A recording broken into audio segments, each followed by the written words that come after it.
আমরা একটা ইবাদতের ভিতরে আছি, বলুন আলহামদুলিল্লাহ। রোজাদার ব্যক্তি, আজকে আমরা যারা সাহারি খেয়েছি 5টা 1 মিনিটে খাওয়া বন্ধ করে দিয়েছি।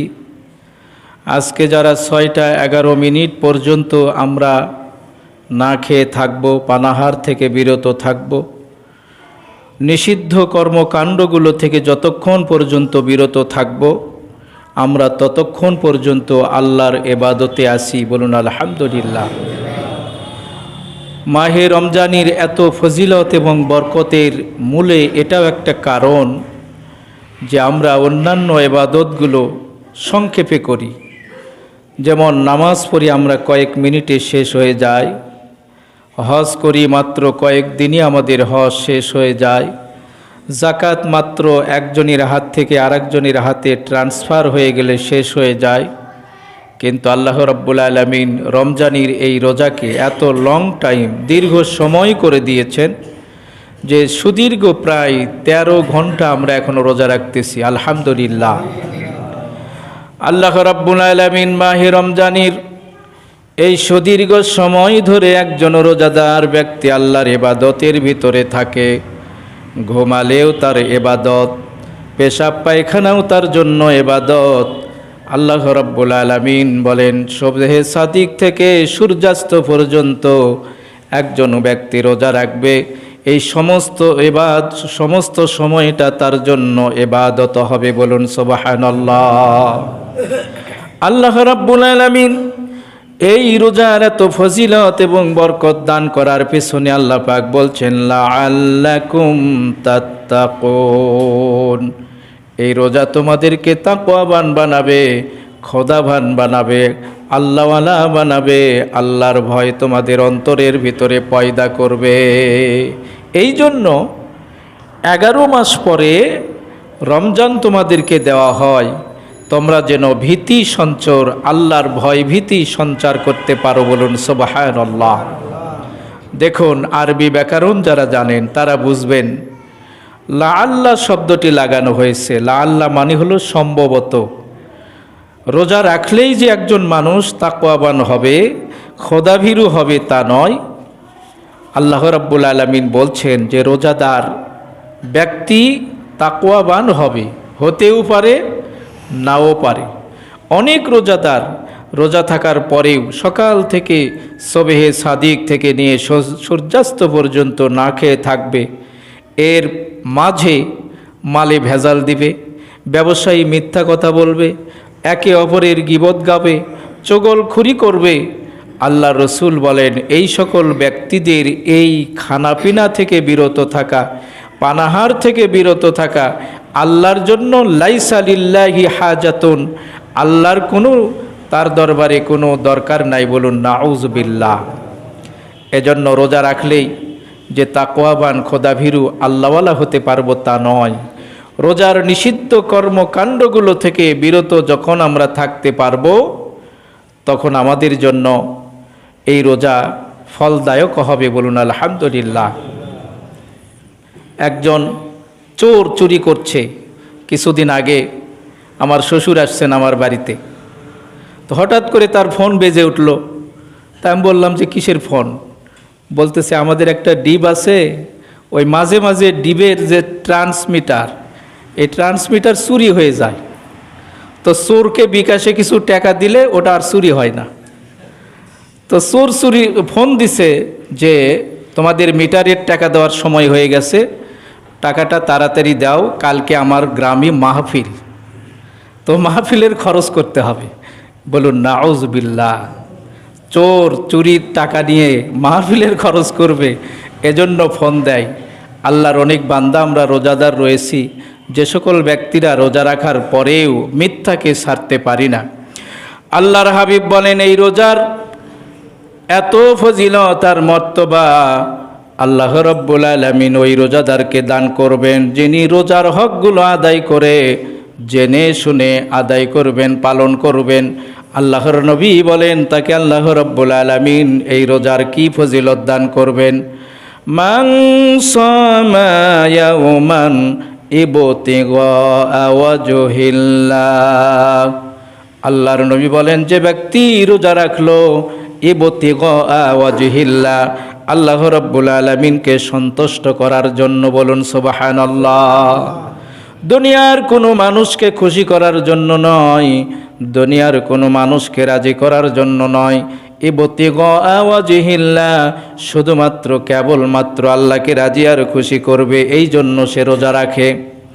বাআদাল্লাহু মিন জাহান্নাম, আল্লাহ রাব্বুল আলামিনের হাবিব বলেন, আল্লাহ রাব্বুল আলামিন তাকে জাহান্নাম থেকে এত দূরে রাখবেন, কাবুদি গুরাবুন তাইরুন হুয়া হারাজ। নবীজি বলেন, একটা কাক জন্ম থেকে মৃত্যু পর্যন্ত যত দূর পর্যন্ত উড়তে থাকবে, ততদিন পর্যন্ত, তত দূর পর্যন্ত আল্লাহ রাব্বুল আলামিন তাকে জাহান্নামের আগুন থেকে দূরে রাখবেন, বলুন সুবহানাল্লাহ। ইতিপূর্বে বলেছিলাম একটা কাক, ওলামায়ে কেরামগণ বলেন একটা কাকের হায়াত 1000 বছর পর্যন্ত হয়। একটা কাক জন্ম থেকে মৃত্যু পর্যন্ত 1000 বছর যদি উড়ন দেয়, যত দূর পর্যন্ত যাবে, নবীজি একটা উদাহরণ দিয়েছেন, মেসাল দিয়েছেন, তত দূর পর্যন্ত একটা রোজাদারকে আল্লাহ রাব্বুল আলামিন জাহান্নামের আগুন থেকে দূরে রাখবেন। তার মানে হলো এই রোজাদার ব্যক্তি কখনো জাহান্নামে যাবে না। আল্লাহ রাব্বুল আলামিনের হাবিব বলেন, রোজা রেখে যে সকল ব্যক্তিরা তাকওয়াবান হবে, খোদাভীরু হবে, কিয়ামতের কঠিন দিন আল্লাহ রাব্বুল আলামিন এই মুত্তাকীদেরকে কি সুসংবাদ দিবেন? নবীজি বলেন, নাহশুরুল মুত্তাকিনা ইয়াউমাল কিয়ামাতি ইলার রহমানি ওয়াফদা। মুত্তাকীদেরকে আল্লাহ রাব্বুল আলামিন জান্নাতের ভিতরে তাদেরকে রিসিপশন করবেন মেহমান হিসাবে, বলুন সুবহানাল্লাহ। এজন্য রোজা রাখবো, রোজার নিষিদ্ধ কর্মকাণ্ডগুলো থেকে বিরত রেখে। আমি উদাহরণ দিয়ে বোঝাই যে এসি যখন একটা রুমের ভিতরে চলে, এসির কাজ হলো তার এই ঘরের ভিতরে যারা থাকবে, অবস্থান করবে, তাদেরকে ঠান্ডা দিবে, তাদেরকে আরাম দিবে, তাদেরকে বাহিরের উত্তপ্ত আবহাওয়া থেকে তাদেরকে হেফাজত করবে। কিন্তু এসি যিনি বানিয়েছেন, তিনি একটা রুলস দিয়েছেন, তিনি একটা নিয়ম নীতি দিয়েছেন। এসি যখন ছাড়বেন তখন জানালা দরজাগুলো সব বন্ধ করে দিতে হবে। বাহিরের কোনো তাপ যেন ভিতরে না ঢোকে। বাহিরের কোনো তাপ যদি ভিতরে ঢোকে, এসির কার্যকারিতা ফুল পাবেন না। আল্লাহ রাব্বুল আলামিন বলেন, দুনিয়ার মানুষ জেনে রাখো, রোজা তোমাকে তাকওয়াবান বানাবে, খোদাভীরু বানাবে। একটা এসি বাহিরের নিয়ম কানুনগুলো, বাহিরের তাপ ভিতরে ঢুকলে এসি যেমন কাজ করে না, একজন রোজাদার ব্যক্তি রোজা রেখে যখন মিথ্যা কথা বলে, চগলখুরি বলে, মাদে ভেজাল দেয়, দাম বাড়ানোর জন্য জিনিসগুলোকে মজুত করে রাখে, মানুষের দুঃখ কষ্টগুলো বাড়ায়া দেয়, ওই রোজাদারের রোজাগুলো তাকে তাকওয়াবান না বানানোর পরিবর্তে তাকে জালিম বানায়া দেয়, বলুন নাউযুবিল্লাহ। এজন্য রোজা একজন ব্যক্তি রাখবে, আল্লাহ রাব্বুল আলামিন যেভাবে তাকে হুকুম দিয়েছেন। দেখুন, রোজার প্রতিদানগুলো মহান আল্লাহ রাব্বুল আলামিন আমাদেরকে দান করবেন, বলুন আলহামদুলিল্লাহ। নবীজি বলেছেন, আল্লাহর হাবিব বলেন, কোনো একটা পুণ্য কাজ যখন কোনো ব্যক্তি করে, 1 থেকে 700 গুণ পর্যন্ত তার সওয়াব বাড়ানো হয়। যদি কাজটা ভালো হয়ে যায়, সাকসেসফুল হয়ে যায়, 700 গুণ পর্যন্ত আল্লাহ তার আমলনামায় সওয়াব দান করবেন। কিন্তু নবীজি বলেন, আস-সাওমু লি ওয়া আনা আজজি বিহি। কোনো ব্যক্তি যখন রোজা রাখে, রোজা শুধু আমার জন্যই রাখে, আর আমি আল্লাহ রাব্বুল আলামিন স্বয়ং নিজের কুদরতি হাত দিয়া রোজার প্রতিদান দান করব। নামাজও পড়ি আল্লাহর জন্য, হজ করি আল্লাহর জন্য, যাকাত দেই আল্লাহর জন্য, দান করি আল্লাহর জন্য। কোন ইবাদতকে আল্লাহ রাব্বুল আলামিন নিজের ইবাদত বলেন নাই, শুধুমাত্র কেবলমাত্র রোজাকে বলা হয়েছে আল্লাহর জন্য। কারণটা হলো একজন মানুষ যখন নামাজে দাঁড়ায়, অন্য মানুষ নামাজ পড়া দেখে, আল্লাহর বান্দার ভিতরে অহংকার জন্মে যায়, মানুষ যেন আমাকে বড় নামাজি মনে করে। জাকাত দেয়, আল্লাহর বান্দার মনের ভিতরে আসতে পারে অন্য আমাকে জাকাতওয়ালা দানিওয়ালা মনে করবে। হজ করে, হজের পরে আল্লাহর বান্দাকে মানুষ হাজি করে ডাকবে, আলহাজ করে ডাকবে। কিন্তু রোজা এমন একটি ইবাদত, সবেহে সাদিক থেকে নিয়ে সূর্যাস্ত পর্যন্ত একজন রোজাদার ঘরের জানালা দরজা বন্ধ করে দিয়ে মানুষের অগোচরে খাওয়ার সুযোগ ছিল, কিন্তু খায় না। দুনিয়ার কোনো মানুষ দেখবে না, কিন্তু দেখবেন কে? আরো জোরে বলেন কে? আল্লাহ। এই যে আল্লাহ দেখবে, আল্লাহ দেখবে, এই ভয়ে রোজাদার ব্যক্তি খায় না। শুধু তাই নয়, নামাজের জন্য ওযু করবে, আল্লাহর বান্দা মুখে পানি দেয়, সাবধানী কুলি করে মুখের ভিতরে যেন ঢুকে না যায়। আল্লাহর বান্দা রোজা থাকার কারণে তার মুখের গন্ধ হয়ে যায়।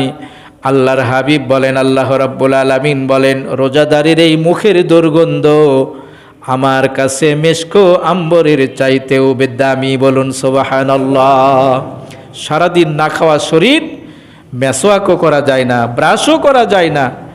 এই জন্য আল্লাহর বান্দার মুখের স্বাভাবিকভাবে একটা গন্ধ চলে আসে। এই গন্ধকে আল্লাহ রাব্বুল আলামিন বলেন, আতিয়াবু মির রিস্ক মির রিহিল মিস্ক। আমার কাছে রোজাদারির এই মুখের গন্ধটা মেশকো আম্বরের চাইতেও দামি। বলুন আলহামদুলিল্লাহ। আল্লাহ রাব্বুল আলামিন বলেন, আল্লাহর বান্দা মুখে থুতু চলে আসে, মুখের থুতুটাও ভিতরে দেয় না। কারণ হলো রোজা যদি ভেঙ্গে যায়, আল্লাহ রাব্বুল আলামিন বলেন, যেই ব্যক্তিটা এত সুযোগ থাকার পরেও খেলো না, সাবধানী চলল সারাদিন আমার ভয় নিয়া, আমি আল্লাহ রাব্বুল আলামিন রোজার প্রতিদান কোনো ফেরেশতার মাধ্যমে দিব না। আমি আল্লাহ রাব্বুল আলামিন এই রোজাদারের প্রতিদান আমি কুদরতি হাত দিয়ে দান করব। শুধু তাই নয়, 3 শ্রেণীর ব্যক্তির দোয়া আল্লাহ রাব্বুল আলামিন কবুল করে নেন। 1 নাম্বার হলো রোজাদার ব্যক্তি যখন ওর ইফতারকে সামনে নিয়ে যখন আল্লাহর কাছে দোয়া করে। এজন্য আল্লাহর নবী বলেন, ইফতারকে সামনে নিয়ে দোয়া করো। কি বলে দোয়া করব? আল্লাহ রাব্বুল আলামিনের হাবিব আমাদেরকে তাও জানিয়ে দিয়েছেন। দোয়া করো, আল্লাহুম্মা, আল্লাহর কাছে দোয়া করো, আল্লাহুম্মা লাকা সুমতু, হে আল্লাহ আমি রোজা রেখেছিলাম, লাকা সুমতু, শুধু তোমার ওই জন্য। সুবহানাল্লাহ। আরবি ব্যাকরণ যারা জানেন তারা বুঝবেন, শব্দটা হওয়া দরকার ছিল সুমতু লাকা, কিন্তু লাকা শব্দটা ফেলের পূর্বে নিয়ে আসা হয়েছে, বলা হয়েছে লাকা সুমতু। তার মানে হলো, আল্লাহ সারাদিন ধরে আমি না খেয়েছিলাম, কিছুই খাই নাই, কত সাবধানে চলেছি, দুনিয়ার কোনো মানুষ না দেখলেও তুমি দেখেছো। লাকা সুমতু, শুধুমাত্র কেবলমাত্র আমি রোজা রেখেছিলাম তোমাকে রাজি আর খুশি করার জন্য। লাকা শব্দটা আগে নিয়ে এসে বোঝানো হয়েছে যে আমি দুনিয়ার কোনো মানুষের জন্য রোজা রাখি নাই, শুধু রোজা রেখেছিলাম তোমাকে রাজি আর খুশি করার জন্য। বলুন সুবহানাল্লাহ। আমার সামনে যে খাবারগুলো দেখছেন, হে আল্লাহ, আফতারতু আলা রিজকিকা, আমি যে ইফতারগুলো করছি, এই ইফতারগুলো করছি তোমার দেওয়া কিছু রিজিক দিয়া। বলুন সুবহানাল্লাহ। তোমার দেওয়া রিজিক আমার সামনে, এইগুলো তোমার রিজিক দিয়ে আমি ইফতার করছি। আজকের এই ইফতারের পূর্ব মুহূর্তে আমি তোমার কাছে দুনিয়ার ধন চাই না, টাকা পয়সা চাই না, বাড়ি গাড়ি চাই না। তোমার কাছে নবীজির একটা জবান দিয়ে বলা একটা দোয়া তোমার দরবারে করছি। আল্লাহর নবী দোয়া শিখাইয়া দিলেন, ইয়া ওয়াসিআল ফাদুলি ইগফিরলি, হে দয়ার সাগর, ইগফিরলি, তুমি আমাকে মাফ করে দাও। ইফতারকে সামনে নিয়ে একজন রোজাদার ব্যক্তি দোয়া করছেন, হে আল্লাহ, হে দয়ার সাগর, হে অনুগ্রহের সাগর, হে ক্ষমাশীল, এগফিরলি, আমাকে তুমি মাফ করে দাও। বলুন সুবহানাল্লাহ। যেই ব্যক্তিটা মুখ মলিন জবান দিয়ে সারাদিনের রোজা নিয়া, যেই মুখ দিয়ে ফাহিশা কথা পর্যন্ত বলে নাই, নবীজি শিক্ষা দিলেন, কত সুন্দর শিক্ষা। নবীজি বলেন, রোজা থাকা অবস্থায় কেউ যদি তোমার সঙ্গে ঝগড়া করতে আসে, তুমি তাকে একটি কথা বলো, ইন্নী সাইম, ভাই আমি রোজাদার। সুবহানাল্লাহ, আমি রোজাদার, তোমার সঙ্গে আমি পেশাল পাততে পারবো না, তোমার সঙ্গে আমি ঝগড়া করতে পারবো না, আমি রোজা আছি। নবীজি বলেন, এতটুকু শব্দ তাকে বলো, সে যদি দিনদার হয়ে থাকে, সে যদি ইমানদার হয়ে থাকে, ইসলামীর সামান্যতম যদি বুঝতো, যদি তার ভিতরে থেকে থাকে, আল্লাহর বান্দা তোমার সঙ্গে আর ঝগড়া করতে আসবে না। বলুন আলহামদুলিল্লাহ। নবীজি বলেন, যেই রোজাদার সামান্যতম মুখমলিন অবস্থায় ইফতারিকে সামনে নিয়া, সারাদিনের ক্লান্ত শরীর নিয়া আল্লাহর বান্দা রোজা রাখলো, ইফতারিকে সামনে নিয়ে এমন দোয়া করলো, আল্লাহ রাব্বুল আলামিন দয়ার সাগর এই ব্যক্তির দোয়াকে কখনো ফিরে দিতে পারে না। এই রমজানি দোয়া করে নিজের জীবনের গুনাহ মাফ করে নিতে পারল না। আল্লাহর নবীর ভাষায়, তার চাইতে দুর্ভাগা এই পৃথিবীতে আর কেউ নাই। নাউজুবিল্লাহ, তার চাইতে হতভাগা আর কেউ নাই। যত সুসংবাদ এই রমজানে মুমিনদের জন্য এসেছে, তার চাইতে গজবও এই রমজানে মুমিনদের জন্য বেশি এসেছে। বলুন নাউজুবিল্লাহ। কেমনি? আল্লাহর হাবিব জুমার দিন এমন মসজিদে বক্তব্য দিচ্ছিলেন, মসজিদের তিনটি ধাপ রয়েছে। প্রথম ধাপে নবীজি যখন পা দিচ্ছিলেন, আল্লাহর নবীর জবান থেকে বেরিয়ে এসেছিল আমিন। দ্বিতীয় ধাপে যখন নবীজি পা দিলেন, তখন নবীজির জবান থেকে বের হয়ে গেল আমিন। তৃতীয় ধাপে নবীজি যখন পা দিলেন, নবীজির জবান থেকে বেরিয়ে গেল আমিন। সাহাবারা জিজ্ঞেস করলেন, ইয়া রাসূলুল্লাহ, ইয়া হাবিবাল্লাহ, অনেক দিন আপনি জুমার খুতবা দেন, মসজিদে নববীতে কোনো দিন এমন শব্দ বলেন নাই, আজকে কেন এই কথাটা বললেন? আমরা জানতে চাই। আল্লাহর হাবিব বললেন, সাহাবীরা, আমি যখন প্রথম ধাপে পা দিলাম, জিবরাইল এসে বললেন, ইয়া রাসূলুল্লাহ, ওই ব্যক্তির মুখটা ধূসরিত হোক, রগিমা আনফুহু, তার মুখটা ধুলাই ধূসরিত হোক, সে ধ্বংস হয়ে যাক, সে ধ্বংস হয়ে যাক, সে ধ্বংস হয়ে যাক। আমি রাসূল জানতে চাইলাম কোন ব্যক্তি? আল্লাহর নবী বলেন, সেই সময় জিবরাইল বললেন, যে ব্যক্তি আপনার মতো নবীর নাম শুনল, মুহাম্মদ কথাটা তার কানে পৌঁছে গেল, অথচ দরুদ পড়ল না, সাল্লাল্লাহু আলাইহি ওয়াসাল্লাম বলল না, সাল্লাল্লাহু আলাইহি ওয়াসাল্লাম বলল না, এত একটা শব্দ সেই যেই ব্যক্তির মুখ থেকে বের হলো না, ওই ব্যক্তি ধ্বংস হয়ে যাক, আমি নবীজি বলে গিয়েছি আমিন। সুতরাং নবীজির নাম শুনলে পড়তে হবে সাল্লাল্লাহু আলাইহি ওয়াসাল্লাম।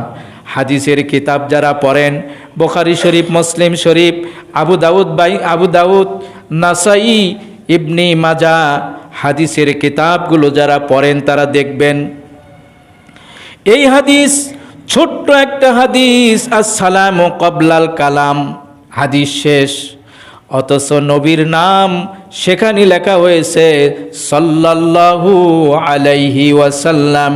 কোনো মুহাদ্দিস নবীর নামের পরে সাল্লাল্লাহু আলাইহি ওয়াসাল্লাম বাদ দেন নাই। বলুন সুবহানাল্লাহ।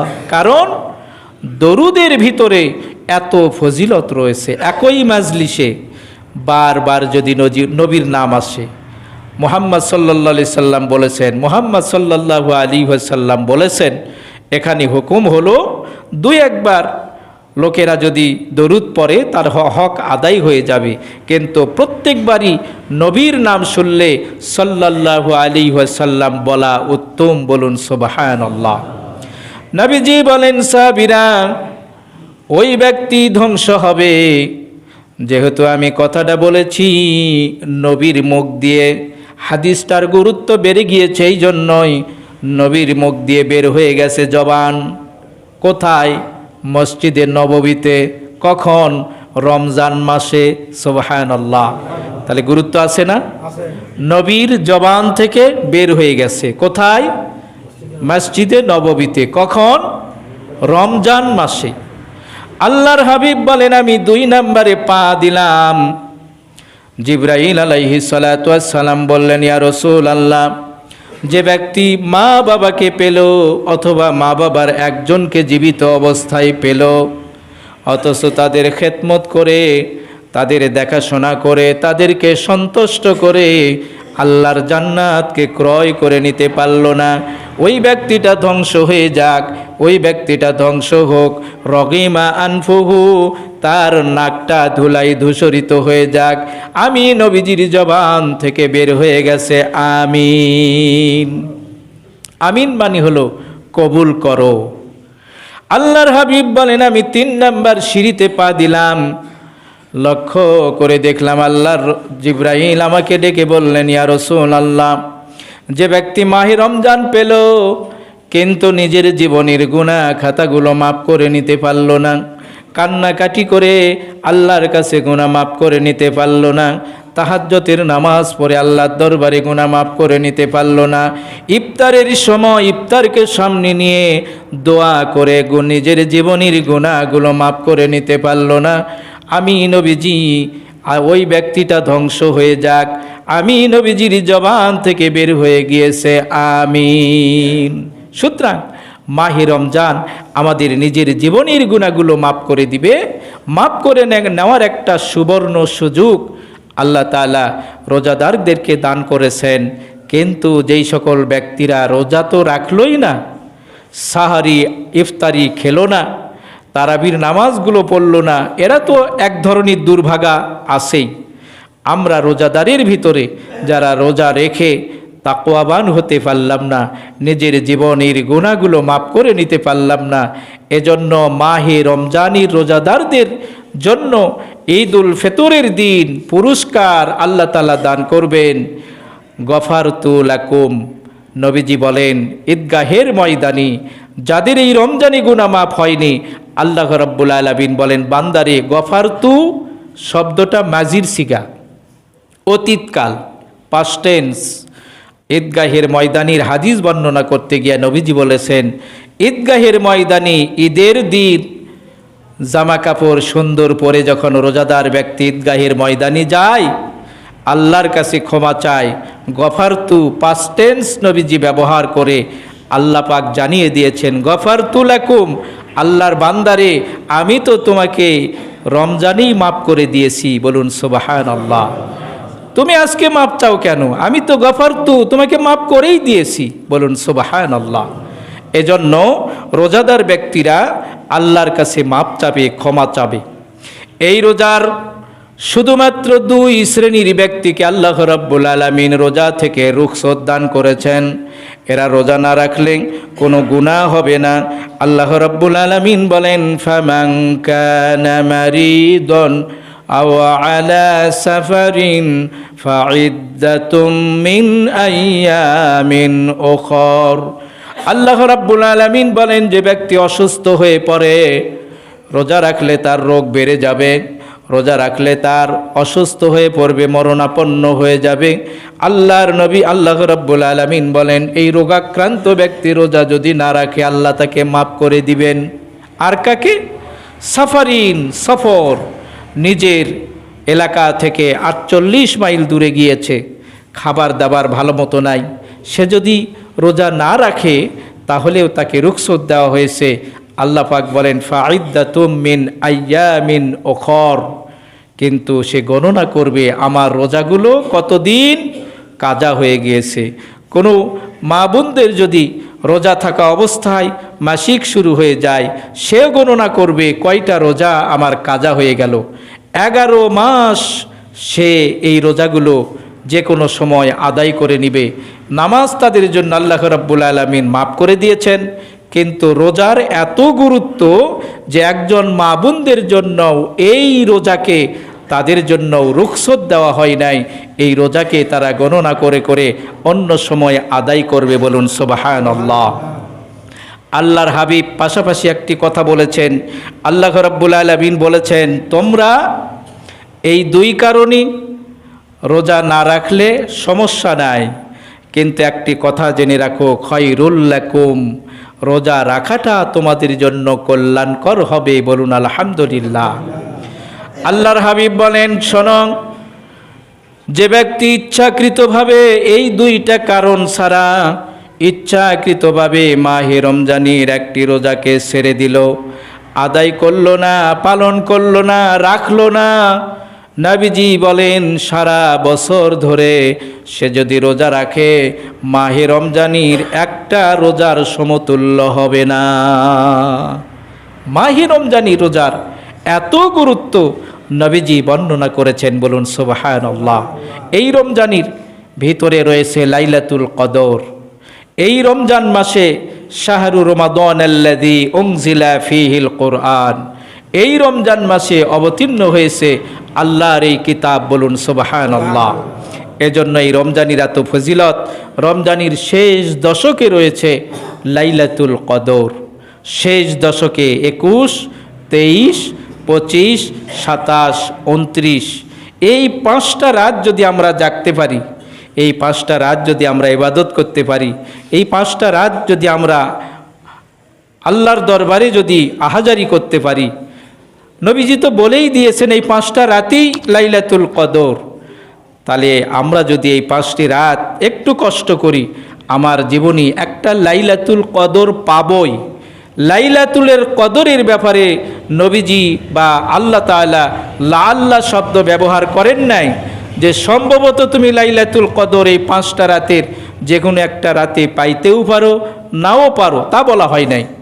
বলা হয়েছে লাইলাতুল কদরকে তোমরা তালাশ করো মাহে রমজানুল মোবারকের শেষ দশকের বেজোর রজনীতে। বলুন সুবহানাল্লাহ।